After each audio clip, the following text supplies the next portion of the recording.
Well, this is a pleasure to see you all again to discuss our Q3 outlook. This year we are focusing, of course, on inflation. This is one of the key themes we will discuss with my colleagues today. The theme of this quarterly outlook is the runaway train. Of course, it links to all the inflationary issues on pressures that a lot of investors are currently discussing. Central bank also, this is one of the key focus. And we will go a little bit deeper because, of course, we know that we have moved in terms of macro view from this risk of stagflation to the risk of recession, and we will give you what we expect at Saxo Bank, at least for the coming quarters. But before we dig into macroeconomic data, the latest one, I think it is important to also try to move a bit forward, to try to see what's going to happen in the coming years. And we know it is a very challenging time, especially for financial markets. We have seen it very clearly. You have, of course, inflation, that is one of the key issues, lower liquidity on the market, and we have discussed it also this morning and recently in our quick tech. You can have some check it, and you will see we have some interesting comment on that. But if we look a bit forward, we think at Saxo Bank that actually we are quite optimistic for the coming years. One of the key factors that will have a positive effect on the economy is especially getting out from negative interest rate. We know very well, and Sten Jacobsen has often mentioned it in all the research. So if you follow up a little bit what he writes or comments, over the past years, it has been always a key focus at Saxo Bank to discuss productivity. And this is very clear that productivity was slowing down for quite a long period of time, but negative interest rates has increased this phenomenon. Basically, because you have a misallocation of capital, getting out of negative interest rates will have probably a positive impact on the allocation of capital, which means in the long run, higher productivity and hopefully higher economic activity at the same time within the Eurozone. Another factor in the long run that will probably matter is we are in a period of macroeconomic shift. We see that the economy is moving from fossil energy to green energy. We, of course, expect a lot of public investment, but also private investment regarding all the green energy, green transition. Defense will be also a key factor of spending in the coming years in the European Union. Of course, you all understand what is the reason behind that. And we think that public investment will be key.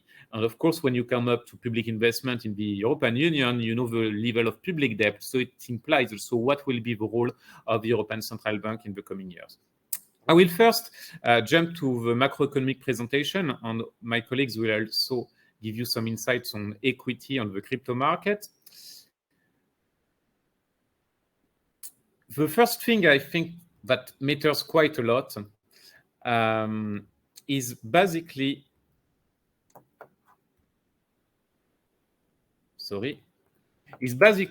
how the economy will evolve in the short term. The first thing we try to assess right now, and you are perhaps familiar with this leading indicator we have at Saxo Bank. This is the global credit impulse. Basically, this is the flow of new credit as a percentage of the economy. It represents basically almost 70% of global GDP. So this is a broad way actually to measure the flow of new credit in the economy. And this is an interesting indicator because it usually leads the economic activity by 9 to 12 months. And you can see that in 2021, we had a drop, not a sharp drop actually, but a drop of credit impulse. It was still at a much higher level than in 2015, for instance, of course, 2009.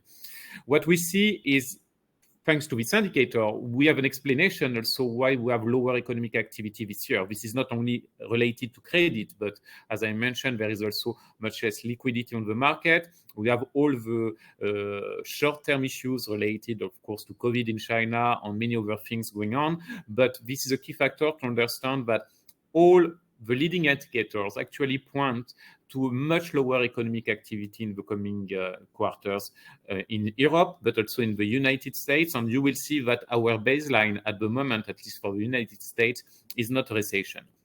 If we move a little bit forward, another key factor is dollar liquidity on the market. We all know that we are in dollar-denominated world. This won't change anytime soon. And we try to assess the evolution of dollar liquidity. And you can see the explanation below the chart for the methodology. What we can see is that dollar liquidity has dropped quite sharply over the past month. And if we expect, this is, I think, kind of a consensus, that the US Federal Reserve will keep normalizing monetary policy quite sharply in the coming month, it will mean probably that we will have a contraction in global dollar liquidity. And when this usually happens, and it has happened in early 2019 for a very short period of time, but for a much more prolonged period of time in 2015, it means also lower economic activity, usually higher volatility on the market. We start already to see it. I mean, look at the currency market, for instance, and a flow of capital going into the US. And this is already happening as well, because if we look at the flow of capital from emerging markets, you see that there is a net outflow from India, for instance. I was looking at the latest data, to the US. But you have it also at a lesser extent from Japan and the European Union to the US. So this trend will probably be also factors that will push for higher US dollar in the short and medium term, at least regarding the lake of dollar liquidity. In the Eurozone, this chart is something very useful. This is the ECB Systemic Stress Index. And basically, it's based on 15 financial stress measures. So exchange rate, of course, spreads, and so on. And it is currently at a much higher level than in 2020 when the COVID outbreak started. Just to give you a little bit more explanation on that, it is still at a much lower level than in 2012 when we have a debt crisis, but still this is in a risky zone, especially for the European Central Bank. This is I think there is no debate that the ECB will unveil this anti-fragmentation tool on the 21st July at the next monetary policy meeting. My bet is that it will be kind of OMT program, but with a very soft conditionality, especially if Italy needs to activate it. But perhaps it won't be completely enough to avoid some tension on the bond market, sovereign bond market in the European Union. And if we move forward, you can see this, especially for Italy. The biggest risk, in my view, in the Eurozone is clearly Italy. Italy, you have a very high level of public debt, but I think the most important for Italy is not the level of public debt. It is basically they have no economic growth at all, or if you look over the past 30 years, it was quite low. So this is a much bigger issue than believing, sometimes wrongly, that Italy is spending too much, which is not the case. And we have discussed it recently with Peter, that point, and completely Italy is currently not spending too much. Just you don't have enough economic growth at the moment. And it was the case actually for the past 20 years. So Italy will be clearly one of the risky factors in our view this year and next year, but due to the anti-fragmentation tool, we will clearly not experience, this is not our baseline, the same situation than in 2012. The risky zone is perhaps in 2023 when we will have general election in Italy, and this might be clearly one of the issues. Long run, there is always this open question, how long will it last? At one point, there is this fear that the ECB would end up owning all the entire Italian debt. And we have seen since the beginning of the year, if you look at all the flow of investment from foreign investors on the Italian bond market, actually, you had exit from foreign investors from the Italian bond market since January. This was not the situation in Spain. If you look at the same moment, actually, foreign investors were investing quite a lot in a Spanish government bond, and they are still doing it. So even for within investors, and I was looking especially data from Japan, you can see very well that Italy has been a long-term risk. This is not only happening because we are exiting negative interest rate, but this is also happening because we know that Italy is the weakest point within the Eurozone. You have everything, of course, debt, as I mentioned, but also low economic activity. And one of the key issues will be also political risk on top of that. We see it more or less the same situation in in the UK, but of course, this is not exactly the same situation with political risk also coming up in the UK. Just perhaps before I give a baton to Peter to move to equity, one key factor about inflation that we want to keep in mind is especially that there is this debate about the peak of inflation.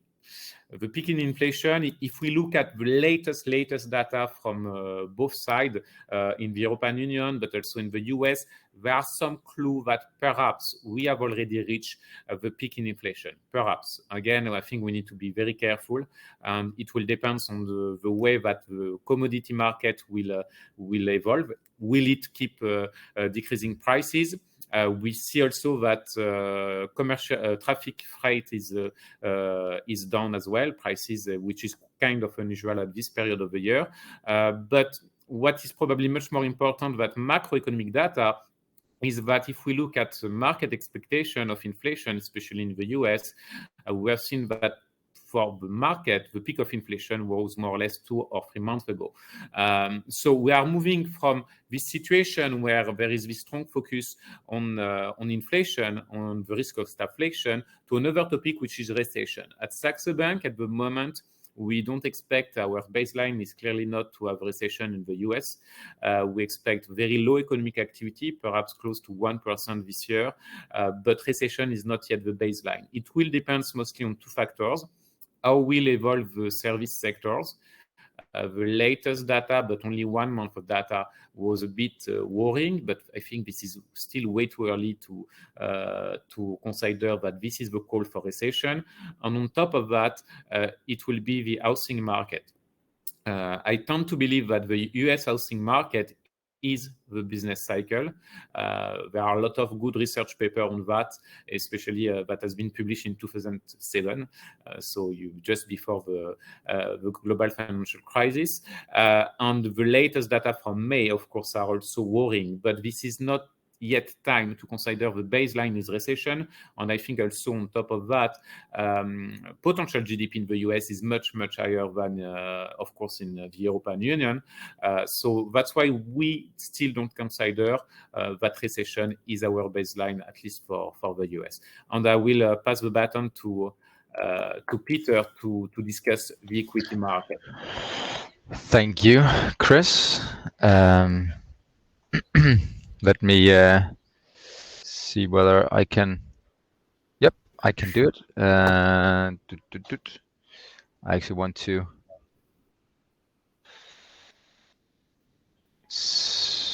Okay, cool. Let me talk about equities, because it has been quite an eventful first half of the year, to say the least. It's the worst first 6 months for US equities since we have data from the MSCI indices on the US. So for more than 50 years, we are in quite a considerable drawdown here. Obviously, the big change in the market, and we have been writing several equity notes on this. We call it basically it's the biggest shift in market sentiment in a recent lifetime. Okay. I'm being told that I'm not sharing my slides. It's probably a good idea. Sorry for that. There it is. All right. Now you can see it. So what has happened in the market, of course, is that the FOMC, or the Federal Reserve, pivoted back in late 2021. There was a change in the central bank. Powell was continued. It was co-chaired, and there was a big pivot in where basically the White House was telling the central bank to get inflation under control. There was discussion. They went from talking about inflation being transitory to being more permanent, and you can just see in the recent FOMC minutes that a larger part of the FOMC voting members believe that inflation is entrenched. That change in inflation expectation moved interest rates much higher. We had mortgage rates in the US going from 3% to 6%, similar type moves, so doubling of the interest rate level for mortgages we also have seen in Europe. Generally across the curve or countries. And equities is basically an asset class that tries to price the future. The future is priced back to today by using a discount rate. So regardless of whether companies are slowing down or not, just just assuming steady state, just continuing as it is, then a rise in interest rate will naturally cause equity valuations to come down because the discount rate is higher. So the future or the present value of the future cash flows are valued less. And I think you can see that here in the MSCI World Index when you look at across our different valuation metrics. You can see how we've gone from a situation in around a year's time that we've gone from being global equity being more expensive than during the dot-com period to being around averagely priced now since 1995. You can see it to the right on our theme baskets what had really been going on internally in the equity market. You can see that all the high-flying stuff during the early phase of the pandemic, bubble stocks, payments, e-commerce, crypto, next-gen medicine, which is a different word for biotechnology, because the biotechnology industry is sort of fragmenting itself into different paths, and we think the next-gen medicine is it's a different pocket of the overall biotechnology industry. And then on the upside, you have defense stocks because of the war in Ukraine, of course, NATO's big strategic shift recently. Much more defense spending is expected to happen here in Europe. Commodities, I think that I don't think I need to comment on that, why that's up. And then renewable energy, part of the war in Ukraine. Renewable energy is now deliberate a very key part of the Europe strategy to get more independent from Russia on its energy sources. And logistics is tied to the disruption and COVID outbreaks we have had in China. And then China, India has actually done better than the overall market as well year to date, as you can see. So the question is, you can't really use valuation as a timing tool. It just tells you. I like the way Stanley Druckenmiller says. I mean, it's not a timing tool, but it tells you how far you can go. And if you look at the two latest drawdowns, if you will, or low points for the valuation in the last couple of years, you can see we went almost to minus a half standard deviation on valuations. I think approximately that is correct. And if we go into a recession, we could probably go to minus one standard deviation under the equity valuation. So our base case scenario is with the current trajectory we're seeing on interest rates and with the inflation rates remaining a little bit more sticky, and financial condition tightening, if, and as Chris says, it's not our base case scenario, but if we do slip into a recession, the equity market is right now pricing a very low probability. So if it happens, then we will take another leg down in the equity market. And now I have sort of the 35% drawdown sort of as my base case if we roll into a recession, simply because we came from high equity valuations like during the dot-com bubble, and then also because there are similarities to the 1970s energy crisis. Just this time, it's just a full-blown commodity crisis. A theme that we'll be talking a lot about during the Q2 earnings season, which is basically just a continuation of what we saw in Q1. The massive surge in commodity prices, also wages are beginning to surge, is really putting a key pressure on margins for companies. And this is the quarterly earnings per share in dollar terms for the MSCI World Index. So you can see the evolution. You can see we're sort of rolling over now and coming down on earnings, and we expect these margin pressures to continue for a quarter or two more, and then they will begin to ease. Simply because there is a self-correcting mechanism in the market when you have the dollar strengthening and commodities be as expensive as they are and financial conditions tightening, then naturally that slows down the nominal growth of the economy, and that also gets prices to come down a little bit. So the margin pressures on a year-on-year basis will begin to ease, but we probably have to have one or two more quarters of margin pressures. So this chart here shows you some of the worst drawdowns in the past 100 years. We are on the blue line. This chart is a couple of weeks old, but we are more or less slightly above the lowest levels that you can see on this chart from the blue line. So it's a pretty dramatic drawdown we have seen already, and I think the reason why we want to show this is that we are probably in for a significant drawdown, at least in terms of length. I wouldn't be surprised if it takes a full year to reach the trough for this drawdown. There's a lot of supply side things. We still have downside risk from COVID, etc. Specifically in China with their zero COVID policy. So more disruptions ahead. And also we have a terrible energy crisis galloping in Europe. Basically, Germany's trade balance have gone from extraordinary high levels to zero in the matter of a few months because of the galloping electricity prices and Germany's industry losing its cheap energy source from Russia. So expect this drawdown to be quite lengthy. As I said, I still think we'll have a leg lower in the equity market, but that will require that we do see a higher probability of a recession, and we get there. We are getting warning signs, I think lately from Samsung overnight, saying in their outlook that they see consumers and enterprises are cutting back on spending because of elevated inflation, which is basically clouding the outlook. That's also why we have a cost of living crisis in so many countries. So this is the perspective on the historical perspective of drawdowns, and then one of our key themes in the Runaway Train outlook is that the physical assets right now are doing better than the intangible assets. And although I still remain quite positive on technology, and I think I've just written a note this morning on semiconductors, I do believe that there's definitely a place and room for technology stocks, digitalization in your portfolio long term. But in the medium term here, we think physical assets will play a big role, and we think the old energy. I know a lot of ESG interest groups are furious at the EU to put natural gas on the into the green taxonomy, but the matter of the fact is that we have a serious energy crisis, and energy is life, energy is society, energy is the economy. Without a stable, cheap energy source, a lot of things will grind to a halt, just as we're seeing in Europe these days in its industry. We're having a gas emergency, which can kick into gear when we get into the later into this year.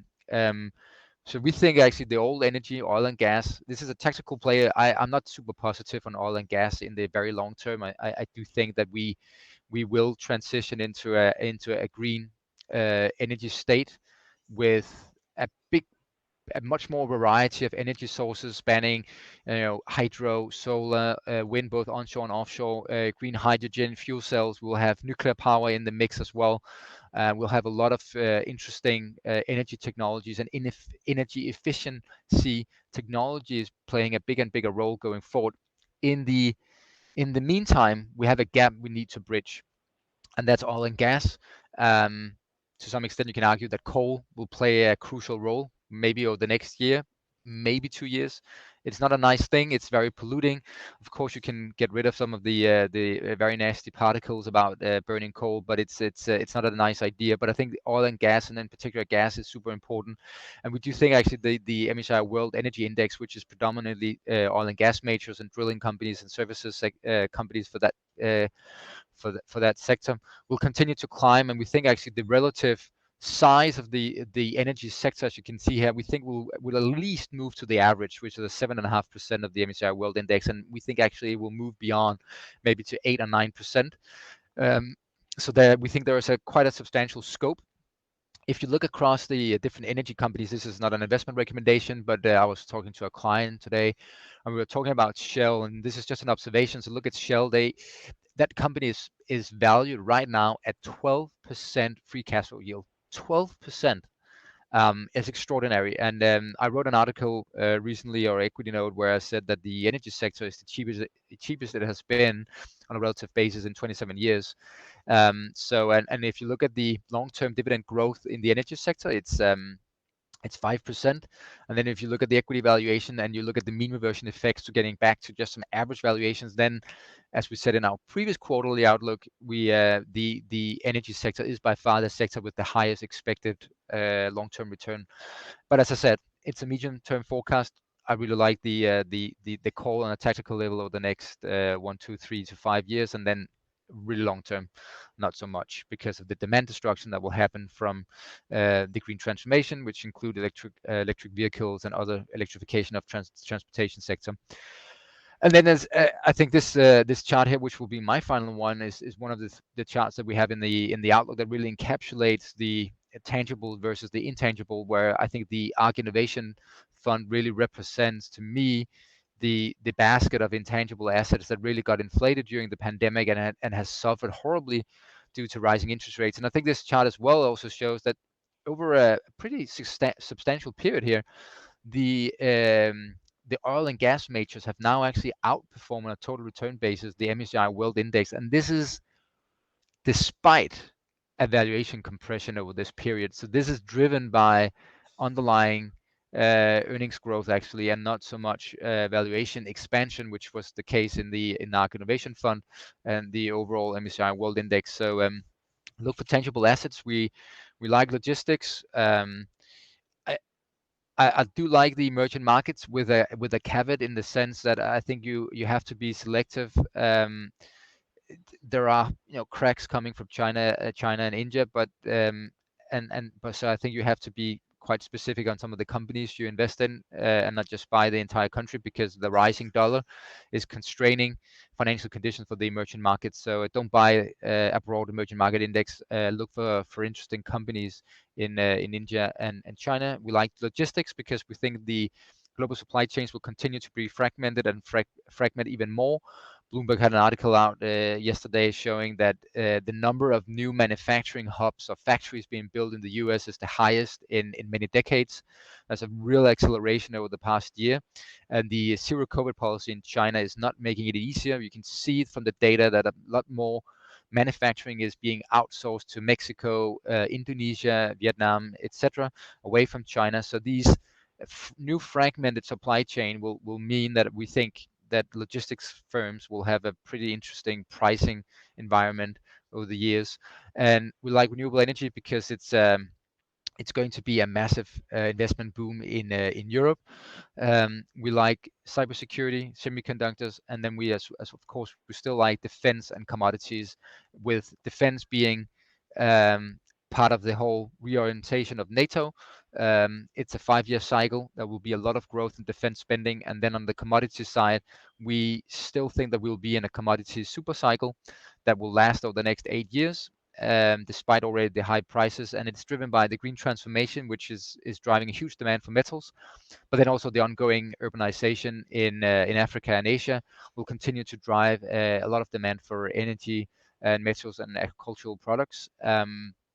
So that's sort of our framework. And I think as well I can say on a concluding remark that over the past year, I think we have got the definitive answer to what is the best inflation hedge component you could put into your portfolio, maybe except for inflation protected bonds, but that only gives you protection against the inflation that was not already priced in. But I think we have shown once and for all that when you get a lot of inflation in the world, it's typically coming from the supply side of the economy when it happens, and it's driven by constraints on the commodity side. So commodities are the best inflation hedge in my book, and I think we can put to rest this whole idea that real estate is a really fantastic inflation hedge. I think the market has voted entirely different on that topic. And with that comment, I'll give the word to you, Anders, on crypto. Thanks. Thank you, Peter. So definitely there's a lot of things going on in the crypto markets, and as Peter also showed, actually the crypto theme basket we have is worth performing this year. So let's look at what happened this year. So Bitcoin actually went all the way from its peak back in November last year to now trading around $20,000. The whole mentality around Bitcoin has actually changed. Earlier, as you see in the chart to the right, Bitcoin had a significant correlation with gold back in 2020. And what it means to have a high correlation or significant correlation is that if the Bitcoin price moves up, the gold price tends to move up also vice versa. So this narrative of having Bitcoin as a digital gold existed until, I would say, the middle of 2021. And then this whole narrative broke down, especially with the events we've seen in 2022. So Bitcoin is definitely not any kind of digital gold due to its large volatility.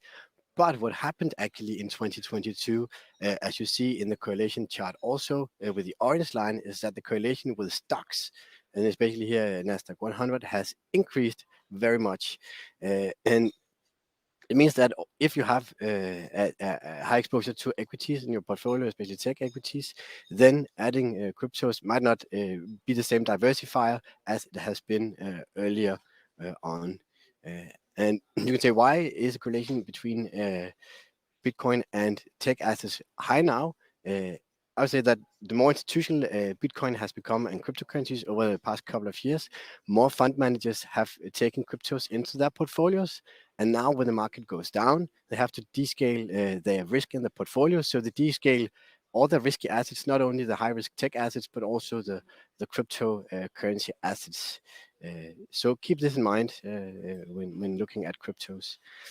If we zoom in on what actually happened, I would say the major drivers, external drivers for the crypto space this year has been the increased macro-political tensions and also the worries around increasing inflation. And this had led to this overall risk descaling for investments. And then there are also two crypto-related events which has taken the crypto market further down. It's the crash of this stablecoin, which was supposed to be a safe haven in the crypto space, pegged to $1, but it broke down in the middle of May. And also, we've seen a lot of news on cryptocurrencies being pressured in this bear market. I'll come back to this, but I think it's important when talking about cryptocurrencies to remember that it is a whole network, and there are a lot of players in this network, and we try to show what we think is the four most important parts in the chart to the right. So users or traders, validators, those running the network, the developers of this crypto technology, and also the actual applications of the technology. So let's dive into this, and I just want to say that after this crypto part, we'll jump to the question session for all, also equities and macros and whatever questions you may have. So zooming in on the users and traders, you can definitely say that a lot of speculators have been wiped out. A lot of the buyers in 2021 have severe losses right now in cryptos. But if you look at the different crypto fora around the internet, there's some kind of optimism to see, and it's also illustrated in this cartoon and also in the chart, that a lot of times historically Bitcoin has been peaking, and then people think it's dead, but actually the community believes in a revival of Bitcoin. And you also see with the headlines here that it's actually a lot of young people who are looking to invest into this technology.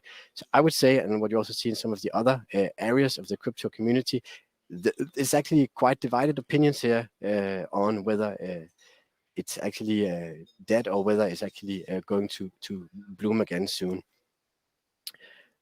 Looking at the validators, so those who are running the crypto network, it's important, of course, that they are active to maintain the security of the network and to keep it running. And the chart to the left here, specifically zooming in on Bitcoin, shows that the miners here driving the network, they are still active. They have not made any kind of capitulation right now, despite what the chart to the right is showing, that their revenues are decreasing, and also their profits. So they're still going strong, despite some falling off due to the increasing electricity prices, as you also see in the headlines in the bottom. And what happens if the miners falls off is that the network tends to be less secure, but I would say we are still at a part where there are a lot of miners to run the network and keep it secure, so nobody can go in and control the payment flow here. So also divided opinions when it comes to the validators. Looking at those who are actually building something with the crypto technology, they're also quite divided here.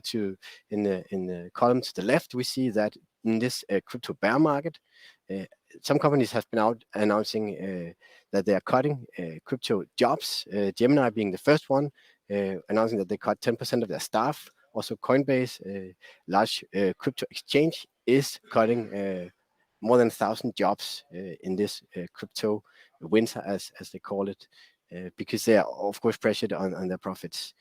Others, as in the column to the right here, Binance is actually seeing this as a buying opportunity to do acquisitions at low prices to get some skilled employees out there in the crypto community. So they announced that they're scaling up, and so is Ripple and Kraken also. So definitely the community is also quite split here on which way it's going, at least on the short term. And then I would say the most important part here is the use cases of cryptos. So people are still questioning what are cryptos good for. There has been these lending facilities like the Celsius network, where you're able to lend out your cryptos and then get quite high interest rates. But these companies are now under pressure in this crypto bear market. So Celsius had to freeze the clients' funds. We also saw a crypto hedge fund, Three Arrows, which had which gets a liquidation order. And also just this week, Voyager, the crypto exchange, is also filing for bankruptcy. So there are definitely a lot of crypto companies under pressure, and the contagion is spreading. I'm pretty sure that it's not the last we've seen with these crypto bankruptcies, or at least companies being under pressure. And then additionally, there's this pending regulation in the crypto space. We're still waiting both from EU and US regulation on what services can actually be provided and what do we need, what requirements do we put onto the exchanges and crypto service facilitators when it comes to knowing their clients and so on. And these regulations are still pending, and after this stablecoin crash back in May, some believe that these restrictions will be quite strict and may limit or actually block some of the existing crypto applications. So I would say, where the three other parts of the network has been quite divided, this is definitely, I would say, on the short term pointing downwards until we find the application for crypto or blockchain technology which can actually be implemented in the society on a longer term. So zooming out, this is my last slide. I would say the crypto market is in a limbo right now, depending on a lot of factors. Of course, the changes in the global sentiment when it comes to risk aversity. If the equity market starts to go up again, it might take have investors to take more risk in their portfolios again, driving the crypto space up. Of course, this pending regulatory framework and also the breakthrough I mentioned in crypto technology. But also, it's important to notice that national central banks are developing central bank digital currencies, which may end up as a competitor to cryptocurrencies, because why do someone want to run everything on a decentralized network if they can be run by a central bank? There are divided opinions on this out there, but I see them definitely. I definitely see the central bank digital currencies as a competitor to cryptocurrencies. So if we don't see any change in the sentiment, 2022 will definitely be a tough year for cryptocurrencies. If you look out there, I would say there are two camps. There are the pessimists I show to the left in my slide, who believes in this negative spiral where lower prices will reduce engagement by companies into cryptocurrencies, and then it actually just goes down in a negative spiral, taking the space lower. And then there are the optimists, which call this a healthy cleanup. This bear market has reduced a lot of speculators in the market, and also it has removed the companies which has quite an unsustainable business model. And hopefully these optimists, or hopefully the space here, will regain some of the stability and reliability it's lost in 2022. So this is in brief our outlook on cryptocurrencies. And now let's jump to the question session led by Mr. Garnry. Yes, thank you, Anders. Let's see what we have got in terms of questions. What are the expectations for inflation? Well, I think that's a question for you, Christopher.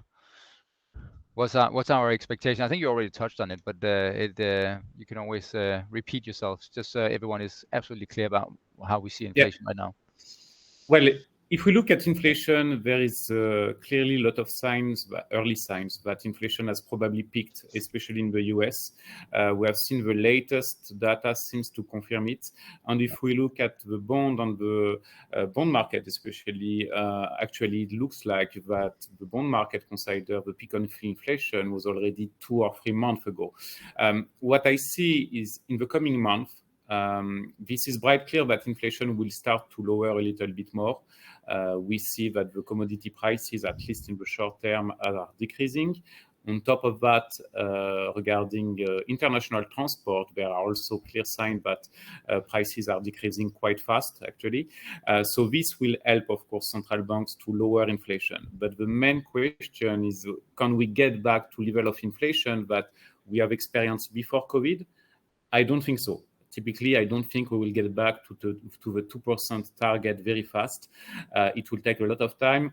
And also at Saxo Bank, we consider that part of the inflation is actually structural, which means especially the green transition will not disappear from one day to another, and this will be basically inflationary.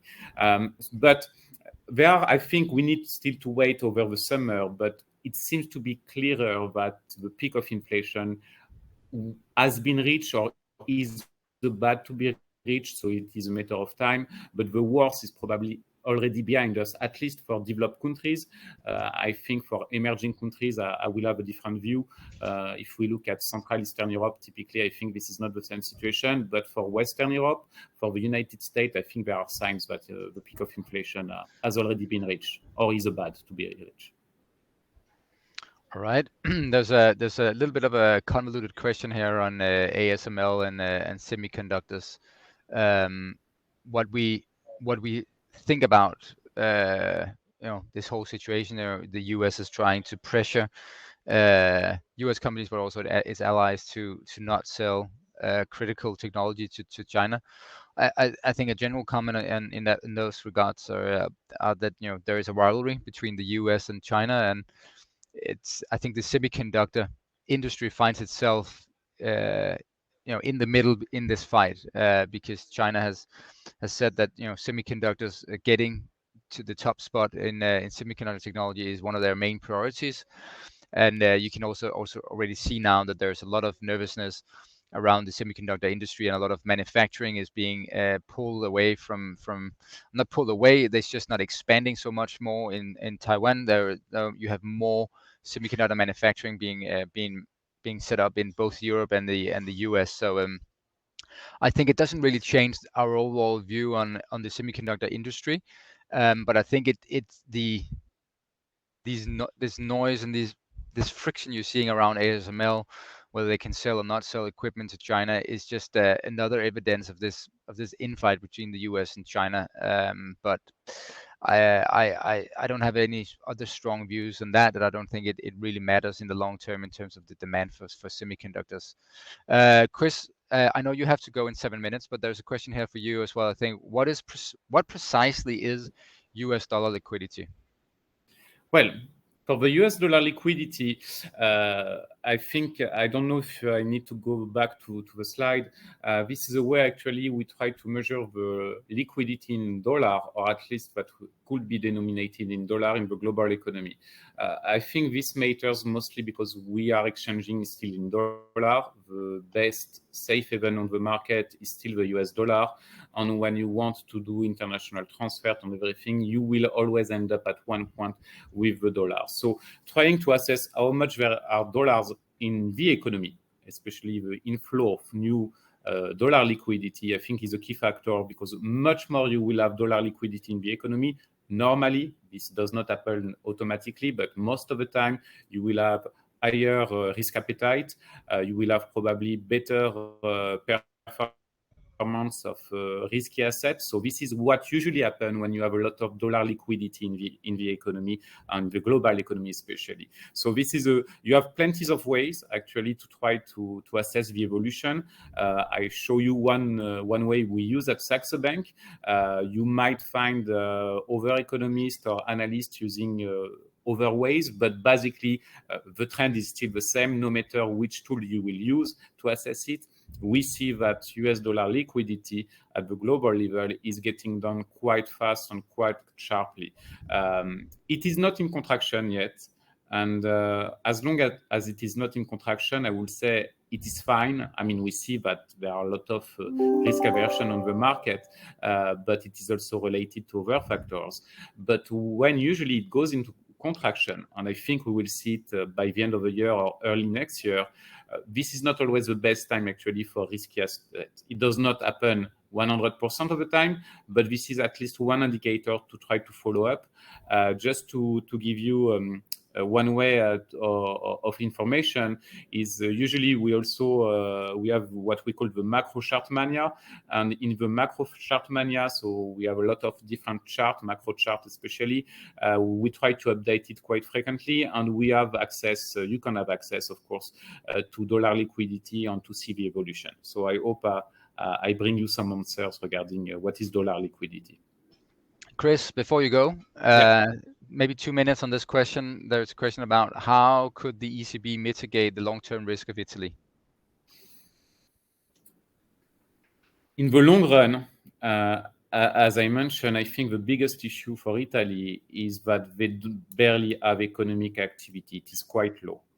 If you look over the past 20, 30 years, Italy's economic performance is very poor. Of course, we had structural reforms, and I remember very well, I think it was in 2015, Renzi labor market reforms were quite efficient and had a positive impact on the economy. But this is not enough. And I don't think that Italy needs automatically to apply plenty of structural reforms. This is not always the way around. You can see with Greece, it has not been successful. But there are probably a lot of questions to know how we can increase potential GDP in Italy. This is not easy. I think one way, and it is not something, it is something that has been debated for a long period of time. One way is that if we can increase female participation in the labor market, we know it is pretty low in Italy compared with other European countries, so it could be one way. For the ECB, we will have several details, I guess, regarding the anti-fragmentation tool. If it is needed, and it is not yet needed, the ECB can purchase, I guess, in unlimited quantity Italian government bonds. That's why I said at one point ECB could own almost 100% of Italian bonds. But I think in the long term, if we think long term, this is not about the ECB. This is mostly how we can increase potential GDP in Italy. And this has been on the table for decades, so it's not easy answer, but there are some answers actually that economists are discussing. But then after, it is the political will to take over. But I'm confident that the ECB can do a good job at least to mitigate any tension on the Italian bond market. They have done it previously. I think they can do it quite successfully again. So I'm not so much worried about that. You will have higher interest rates. This is quite clear for Italy in real term, but it will still be manageable, I guess. All right, Chris. Thank you so much. I think we'll let you go, and let's see what we have in of other questions. There's a question here: is the recession is a dominant market narrative. How long do you think it will last, and what do you expect to be the next narrative if we don't end up in a recession? Well, that's a very good question. I think what will probably happen here in the second half is that you will have this tug of war in the narrative between, so we're probably in a kind of a binary state environment where either we see inflation trades or we see recession trades. Those are the two opposite trades. So when you have rising inflation expectations, you'll see technology be selling off, you'll see commodities doing better. If you have a recession, an increased recession probability, you will see some of these flows reversing, at least in the short term. If we get a recession, then ultimately everything will be priced down lower because then the expected decline in the growth rate will be bigger than the positive impact from low interest rates. But so you have to sort of distinguish between short-term effects and medium-term effects, I think. So that's the narrative, and then I think around that narrative we will still continue to talk about COVID. But mostly I think from an Asian/Chinese perspective, because it's China is still the world's manufacturing hub. So any disruptions out of China will continue to put pressure on prices and continue to have companies seeing a lot of their goods being in transit, as it was in the case with Nike. Lately, their inventory was up 23%, but that's because a lot of their goods are in transit, so it just sits in containers around the world. What do you see gold doing? I think that actually relates a little bit to the euro question. There's a euro. The euro continues to fall against the dollar. Do you expect this trend to continue in Q3? I think it goes a little bit against. It's tied a little bit to the gold story. So I think what is happening in currencies right now is that all the other central banks are behind the curve relative to the Federal Reserve. Probably Bank of Japan being the most extreme case with their yield curve control. And the ECB will be forced by the weakening euro at one point to really slam on the brakes and get those rates higher, those policy rates higher, because you have to close that gap. Because the more the euro weakens against the dollar, the more inflation we import into the euro area, and the same goes for Japan. So there will be a limit. There will be a limit to that. The big question is then, what will gold then do in that scenario? Well, there is a risk that gold could go even lower, because what has happened is that, the early part of the year, it was a sort of a safe haven, flows, protection from the war, etc., etc., etc. What has happened is that the inflation expectations have come down recently, and that has also pushed down gold. What really could take gold higher is that if we get a negative real yields again, but it seems like it's not really the path over the next year from if you look at the Fed and the FOMC. So I think easily we could have gold not doing much, or just range trading with a pretty wide range here. And then if you have some not existential, but exogenous shocks to the economy, then you can always have these safe haven flows coming into gold in that case. I think actually we've answered all the questions. So there is one question on the S&P 500, how we think it performs long term. Well, equity valuations have come down meaningfully, and that naturally lifts the return expectations for U.S. equities. As I said, I think we will have to go one leg lower. But the lessons from the 70s is that when you have inflation, it actually accelerates the earning growth, because inflation lifts all boats. So, and we have to think about equities as a nominal asset class. So we will reach a bottom, I think, in the U.S. equity market probably within the next 6 months, and then we'll begin to build on from there. And depending on how low we go in the equity valuation, I actually think that the return expectations will be quite good, at least in nominal terms, for the S&P 500. In terms of real rate returns, it's a different story. It's probably too long a discussion for answering such a question right now. But so I think we're pretty much constructive on equities as soon as we have hit that bottom and we begin to, pull ourselves out of that trough. So I think with that, there was no question on commodities, Anders. So that's we'll have to wait maybe for the next quarterly outlook for those questions. So, but in the meantime, stay safe out there, both personally but also in terms of trading. It is quite a volatile summer month with low liquidity, so be careful out there, and hopefully you enjoyed our presentation and got some good things out of it. Thank you for listening. Thank you. Bye.